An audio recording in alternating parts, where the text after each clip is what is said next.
Hello guys, সাগর স্যারের ক্লাসে সবাইকে ওয়েলকাম। আমি আমার আগের ভিডিওতেই বলেছি যে 15 থেকে 20টা ভিডিও পরপর স্টেপ বাই স্টেপ সাজানো থাকবে। তো এই 15 থেকে 20টা ভিডিও তোমরা যদি খুব মনোযোগ সহকারে প্রত্যেক দিন আধ ঘন্টা অর্থাৎ 30 মিনিটস খুব মনোযোগ সহকারে দেখো বা শোনো এবং প্র্যাকটিস করো, তাহলে 15 থেকে 20 দিনের মধ্যেই ইংরেজিতে স্বাবলম্বী হয়ে যাবে। আর কোনো সমস্যাই থাকবে না। ইংরেজিতে লিখতে পারবে, ইংরেজিতে বলতে পারবে, তারপর ইংরেজিটা সব জায়গায় ব্যবহার করতে পারবে। কিন্তু এই 15 থেকে 20টা ভিডিও পরপর স্টেপ বাই স্টেপ সাজানো থাকবে, ঠিক আছে? তোমাদেরকে খুব মনোযোগ সহকারে দেখতে হবে। টেন্স শেখার আগে যে গুরুত্বপূর্ণ বিষয়গুলো, খুব ছোট ছোট বিষয় যেগুলোর কনসেপ্ট তোমাদেরকে ক্লিয়ার করতে হবে, তবেই তোমরা টেন্সটা খুব ভালো করে শিখতে পারবে, বুঝতে পারবে এবং মনে রাখতে পারবে। তো তার জন্য তোমাদেরকে এই ছোট ছোট বিষয়গুলোর কনসেপ্ট ক্লিয়ার করতে হবে। এর আগের ভিডিওতেই আমি বলেছি টেন্স শিখতে পারলেই ইংরেজির 60 to 70% কমপ্লিট। তো এই টেন্স শেখার আগে যে ছোট ছোট বিষয়গুলোর কনসেপ্ট তোমাদেরকে ক্লিয়ার করতে হবে, সেই বিষয়গুলো নিয়েই আমি একেবারে আমার ফার্স্ট ভিডিও অর্থাৎ পার্ট 1 শুরু করছি। এই কনসেপ্টগুলো যখন তোমাদের ক্লিয়ার হয়ে যাবে, তোমরা খুব সহজে টেন্স শিখতে পারবে, খুব সহজে টেন্সটাকে মনে রাখতে পারবে এবং বুঝতেও পারবে খুব ভালো করে, সব সময় ব্যবহার করতে পারবে। আমি খুব বড় করে তোমাদেরকে বোঝাবো না, খুব বেশি কিছু বোঝাবো না, জাস্ট ছোট ছোট কয়েকটা এক্সাম্পলের মাধ্যমে তোমাদের এই বিষয়গুলোর কনসেপ্ট আমি ক্লিয়ার করে দেবো। কোনো সংজ্ঞা মুখস্থ করতে হবে না যে এটা কাকে বলে, ওটা কাকে বলে, এত সংজ্ঞা মুখস্থ করতে হবে না, মানে কারো ডেফিনেশন মুখস্থ করতে হবে না। জাস্ট বিষয়গুলো এক্সাম্পলের মাধ্যমে তোমাদেরকে আমি বুঝিয়ে দেব, তোমরা সেগুলোর থেকেই তোমাদের কনসেপ্ট ক্লিয়ার করে নিতে পারবে। আর তোমাদের কনসেপ্ট ক্লিয়ার হয়ে গেলে ব্যাস আর চিন্তা নেই, তোমরা খুব সহজে শিখতে পারবে। তো সেই কনসেপ্টগুলো তোমাদেরকে ক্লিয়ার করতে হবে। তো সেই কনসেপ্ট ক্লিয়ার করার জন্যই আমি আমার ফার্স্ট ভিডিওতে অর্থাৎ পার্ট 1 থেকেই শুরু করছি স্টেপ বাই স্টেপ, যাতে ভালো করে তোমরা শিখতে পারো। Video number 1, video number 2, video number 3 অর্থাৎ পার্ট 1, পার্ট 2, পার্ট 3 এইভাবে স্টেপ বাই স্টেপ তোমরা ভিডিওগুলো দেখতে থাকবে। এইভাবে স্টেপ বাই স্টেপ আমি প্রত্যেকটা ভিডিওতে তোমাদেরকে শেখাতে থাকবো। প্রত্যেকটা একেবারে স্টেপ বাই স্টেপ তোমরা পাবে আমার এই ভিডিওগুলোর মাধ্যমে, একেবারে তোমরা স্টেপ বাই স্টেপ পাবে, যাতে তোমাদের শিখতে কোনো অসুবিধা না হয়, খুব সহজে খুব ভালো করে শিখতে পারো। সেইভাবেই পর একটার পর একটা একদম লেটার থেকে শুরু করছি, একদম লেটার থেকে শুরু করে একেবারে তোমাদের শেখা পর্যন্ত প্রত্যেকটা বিষয় একেবারে স্টেপ বাই স্টেপ আমি সাজিয়ে দেব, একেবারে স্টেপ বাই স্টেপ তোমাদেরকে বোঝাবো, লেটার থেকে শুরু করে একেবারে ইংরেজি তোমাদের শেখা পর্যন্ত প্রত্যেকটা স্টেপ বাই স্টেপ তোমাদেরকে শেখাবো। আর এই ভিডিওগুলো প্রত্যেকটা স্টেপ বাই স্টেপ তোমরা দেখতে থাকবে, বেশি না, প্রত্যেক দিন আধা ঘন্টা অর্থাৎ 30 মিনিটস। এই 30 মিনিটস হলেই তোমরা কয়েকদিনের মধ্যে অর্থাৎ 15 থেকে 20, ধরো 15 থেকে 20টা ভিডিও তোমাদের দেখতে সময় লাগবে 15 থেকে 20 দিন। প্রত্যেক দিন আধা ঘন্টা করে যদি 20 দিন তোমরা দাও, ব্যাস তাতেই ইংরেজি শিখে যাবে। কেউ চাইলে একদিনেও পুরো সব 15 থেকে 20টা ভিডিও একদিনেই দেখতে পারো। কেউ যদি ওই একদিনের মধ্যে 15 থেকে 20টা ভিডিও দেখতে থাকো, প্র্যাকটিস করতে থাকো, তাহলেই তোমরা ইংরেজিতে স্বাবলম্বী হয়ে যাবে। আর অথবা তোমরা ধীরে ধীরেও শিখতে পারো, তাতে আরও ভালো করে শিখতে পারবে, প্রেশার কম হবে তোমাদের। তো আজকের ক্লাস ফার্স্ট ভিডিও আমার পার্ট 1 আমি শুরু করতে চলেছি। তাহলে আমি শুরু করছি আজকে লেটার্স দিয়ে। লেটার কি, লেটার বিষয়টা কি, লেটার সম্বন্ধে কি জানো সেটা তোমাদের কাছে জানতে হবে। আচ্ছা, লেটার মানে হচ্ছে, যেমন দেখবে ইংরেজিতে তোমরা যখন ইংরেজি শেখো সবার প্রথমে তোমাদেরকে কি লেখানো হয়, এ বি সি ডি এগুলো লেখানো হয়, তাই তো? তারপরে ওটাকে যে এ বলা হয়, ওটাকে বি বলা হয়, সি বলা হয়, এই উচ্চারণগুলো তোমরা করতে শেখো, মানে এ থেকে জেড পর্যন্ত এগুলো লিখতে শিখে যাও, উচ্চারণ করতে শিখে যাও। এইবারে এই যে লেটারগুলো আছে, এই লেটারগুলোকে কয় ভাগে ভাগ করা হয়, এই লেটারগুলো কেন ভাগ করা হয়, বা এই লেটারগুলো সম্বন্ধে আরও কিছু বিষয়ে তোমাদেরকে জানতে হবে।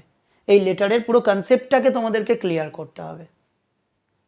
তো এই লেটারের পুরো বিষয়টাই আমি তোমাদেরকে শেখাবো খুব কম সময়ের মধ্যে এবং খুব শর্টে, জাস্ট তোমাদের কনসেপ্ট ক্লিয়ার করে দেওয়ার জন্য, যাতে তোমাদের কনসেপ্টটা খুব ভালো করে ক্লিয়ার হয়ে যায়। কারো ডেফিনেশন পড়তে হবে না, ভাওয়েলস কাকে বলে, কনসোনেন্টস কাকে বলে, কারো ডেফিনেশন পড়তে হবে না, জাস্ট এক্সাম্পলের মাধ্যমেই তোমরা বুঝে যাবে। তাহলে এইভাবে প্রত্যেকটা খুব শর্ট ওয়েতে, খুব সহজে তোমরা খুব ভালো করে শিখতে পারবে। জাস্ট আমার ভিডিওগুলোকে ফলো করো, আমার ভিডিওগুলো খুব মনোযোগ সহকারে দেখো বা শোনো এবং প্র্যাকটিস করো। তোমরা আমার ভিডিওগুলো খুব মনোযোগ সহকারে দেখো, দেখে নিজে শেখো এবং শেয়ার করে অন্যদেরকে শিখতে সাহায্য করো, যাতে সবাই শিখতে পারে ইংরেজিটা, যাতে কারো কোনো ইংরেজিতে সমস্যা না থাকে, ইংরেজিটা তারা বলতে পারবে, লিখতে পারবে, ইংরেজিটা সব জায়গায় ব্যবহার করতে পারবে, এরকম একটা পরিস্থিতি তৈরি করতে চাইছি আমার ভিডিওগুলোর মাধ্যমে। কারো কোনো সমস্যা থাকবে না ইংরেজিতে। তো আমার আজকের এই ক্লাসটাতে তোমাদের প্রথমেই আমি শুরু করছি লেটার্স দিয়ে। তাহলে লেটার্স কী বা লেটার্স কাকে বলে, লেটার বিষয়টা কী? যেমন বাংলায় দেখবে অ থেকে চন্দ্রবিন্দু পর্যন্ত এগুলোর প্রত্যেকটাকে এক একটাকে অক্ষর বলা হয়, তেমন ইংরেজিতেও এ থেকে জেড পর্যন্ত এরকম 26টা লেটার আছে, প্রত্যেকটাকে এক একটাকে লেটার বলা হয়। আর এ থেকে জেড পর্যন্ত এই পুরো সেটটাকে, মানে এই যে 26টা লেটার্সের সেট, এই পুরো সেটটাকে অ্যালফাবেট বলা হয়। তাহলে অ্যালফাবেট আর লেটারের মধ্যে পার্থক্য কি না, লেটার হলো এ থেকে জেড পর্যন্ত প্রত্যেকটাকে এক একটাকে লেটার বলা হয়, আর এ থেকে জেড পর্যন্ত লেটারের পুরো সেটটাকে অ্যালফাবেট বলা হয়। বুঝতে পেরেছ? তো বাংলায় দেখবে মানে বাংলার যে অক্ষরগুলো আছে এগুলোকে আবার দুই ভাগে ভাগ করা হয়। অ থেকে ও পর্যন্ত স্বরবর্ণ বলা হয়, ক থেকে চন্দ্রবিন্দু পর্যন্ত ব্যঞ্জন বর্ণ বলা হয়।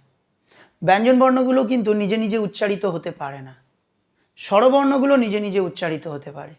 আর এই ব্যঞ্জন বর্ণগুলো উচ্চারিত হওয়ার জন্য স্বরবর্ণের ওপরে নির্ভরশীল, বাট স্বরবর্ণ কিন্তু ব্যঞ্জন বর্ণের ওপরে নির্ভর করে না, তারা নিজেরাই উচ্চারিত হতে পারে।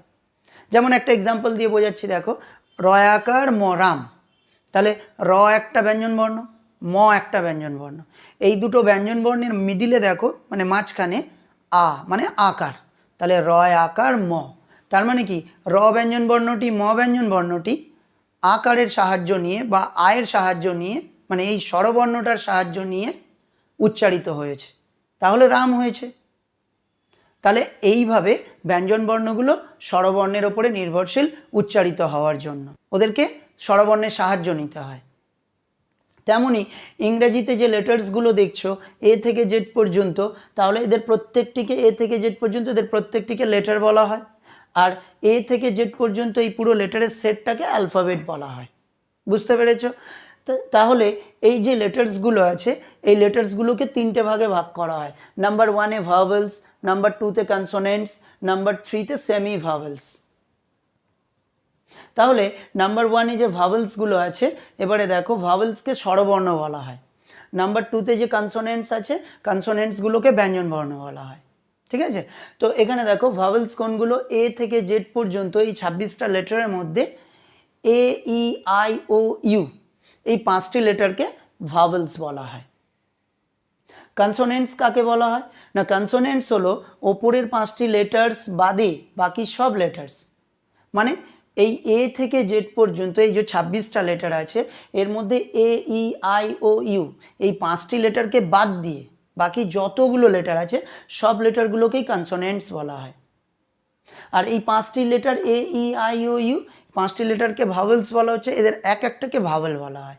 আবার এই 5টি লেটার বাদ দিয়ে এই 26টি লেটারের মধ্যে বাকি যে লেটারগুলো আছে সেগুলোর সবগুলোকে কনসোনেন্টস বলা হয়, আবার এক একটাকে কনসোনেন্ট বলা হয়।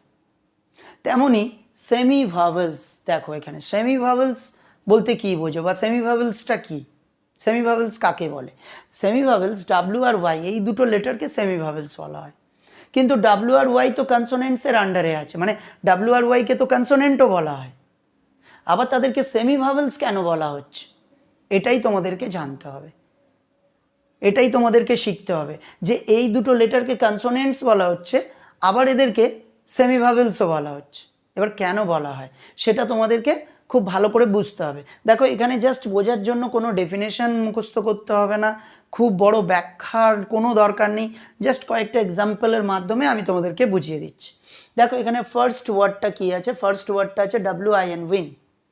এই ফার্স্ট ওয়ার্ডটার ফার্স্ট যে লেটারটি আছে সেটা হলো W, তাই তো? তাহলে এখানে ফার্স্ট লেটারটা বা প্রথমেই ডাব্লু থাকায় এটাকে কনসোনেন্ট হিসেবে ব্যবহার করা হচ্ছে বা কনসোনেন্ট হিসেবে ধরা হচ্ছে। আবার এই ওয়ার্ডটায় দেখো TWO2। তো এখানে দেখো মাঝে বা মিডিলে ডাব্লিউ আছে, তাই তো? তাহলে মাঝে বা মিডিলে ডাব্লিউ থাকায় এটাকে ভাওয়েল হিসেবে ধরা হচ্ছে বা ভাওয়েল হিসেবে ব্যবহার করা হচ্ছে। আবার দেখো এই ওয়ার্ডটার ক্ষেত্রে COW কাউ, এখানে দেখো ডাব্লিউটা একেবারে শেষে বা এন্ডে আছে, তাই তো? তাহলে এখানে ডাব্লিউটা শেষে বা এন্ডে থাকায় এখানে এটাকে ভাওয়েল হিসেবে ব্যবহার করা হচ্ছে বা ভাওয়েল হিসেবে ধরা হচ্ছে। তারপরে দেখো আবার এখানে YET ইয়েট, YET ইয়েট, তাহলে এই ওয়ার্ডটার ক্ষেত্রে ফার্স্ট যে লেটারটি আছে সেটা ওয়াই, তাহলে ফার্স্টেই বা প্রথমেই ওয়াই থাকায় ওয়াইটিকে এখানে কনসোনেন্ট হিসেবে ব্যবহার করা হচ্ছে বা কনসোনেন্ট হিসেবে ধরা হচ্ছে। এটা দেখো TYPE টাইপ, তাই তো? তাহলে ট্রাইব এখানে দেখো মিডিলে ওয়াই থাকায়, মিডিলে বা মাঝে ওয়াই থাকায় এই ওয়াইটিকে এখানে ভাওয়েল হিসেবে ধরা হচ্ছে বা ভাওয়েল হিসেবে ব্যবহার করা হচ্ছে। আবার দেখো একেবারে এন্ডের ওয়ার্ডটায় দেখো BUY বাই, তো এখানে দেখো ওয়াইটা একেবারে এন্ডে বা শেষে আছে, তাহলে এই ওয়াইটা এন্ডে বা শেষে থাকায় এটাকে এখানে ভাওয়েল হিসেবে ধরা হচ্ছে বা ভাওয়েল হিসেবে ব্যবহার করা হচ্ছে। তাহলে এই ডাব্লিউ আর ওয়াইয়ের এই দুটো লেটারের দেখো দু ধরনের ব্যবহার, কখনো কনসোনেন্ট হিসেবে ব্যবহার করা হচ্ছে আবার কখনো ভাওয়েল হিসেবে ব্যবহার করা হচ্ছে। তো এই দুই ধরনের ব্যবহারের জন্য ডাব্লিউ আর ওয়াইকে সেমি ভাওয়েল বলা হয়। তাহলে ডাব্লিউ আর ওয়াই এই দুটি লেটার কোনো ওয়ার্ডের ফার্স্টেই অর্থাৎ প্রথমে থাকলে তখন সেটা কনসোনেন্ট হিসেবে ব্যবহার করা হচ্ছে বা কনসোনেন্ট হিসেবে ধরা হচ্ছে।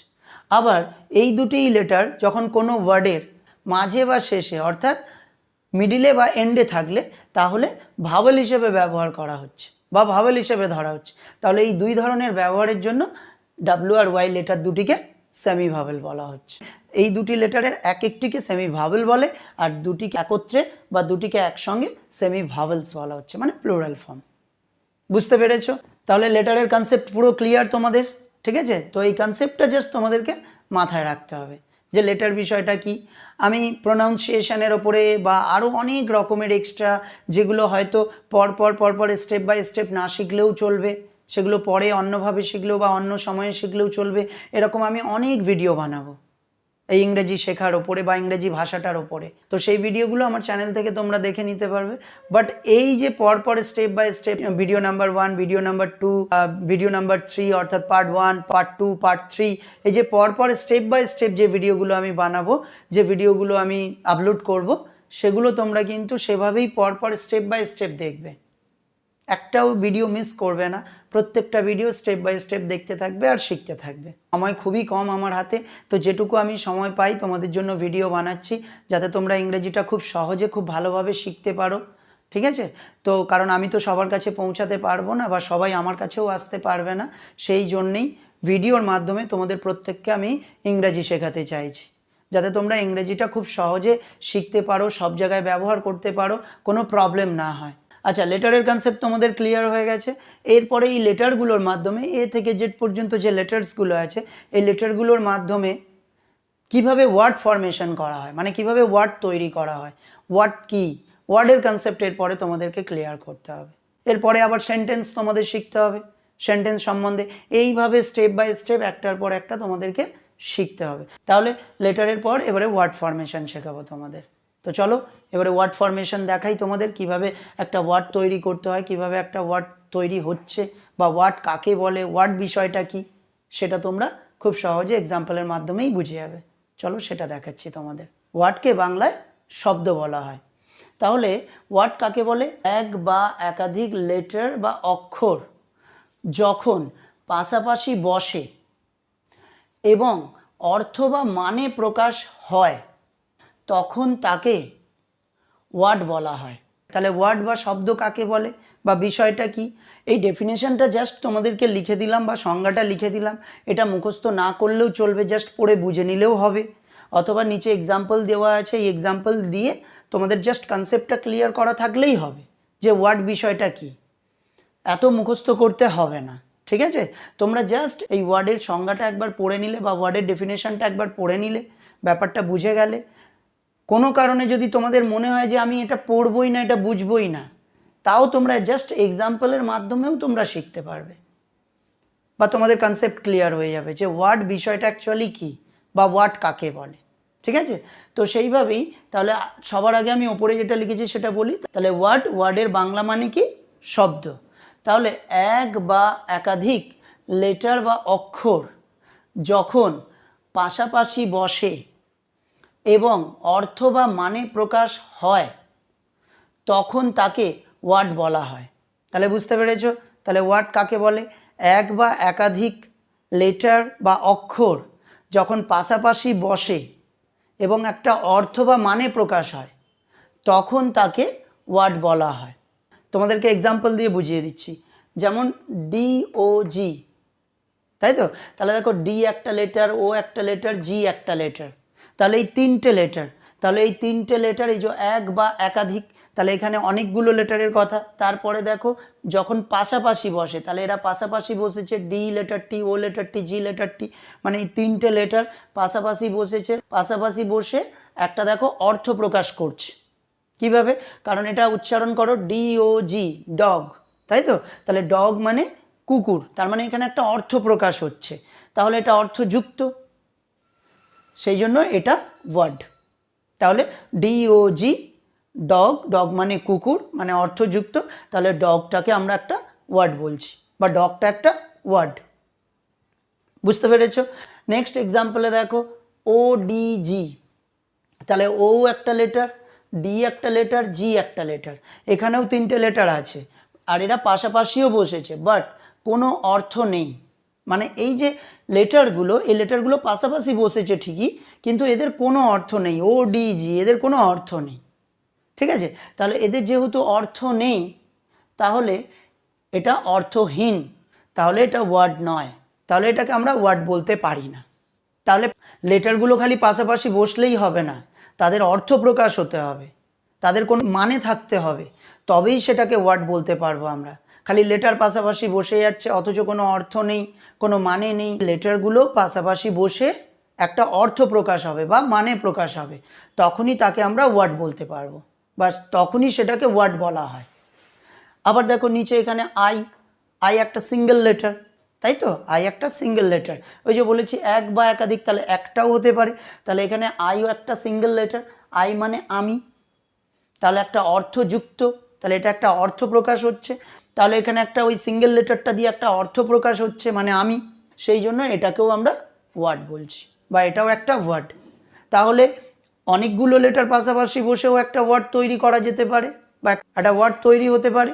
আবার একটা সিঙ্গেল লেটার দিয়েও যদি একটা অর্থ প্রকাশ হয়, তাহলে সেটাও একটা ওয়ার্ড। বুঝতে পেরেছো? তাহলে ওয়ার্ডের বিষয় কমপ্লিট।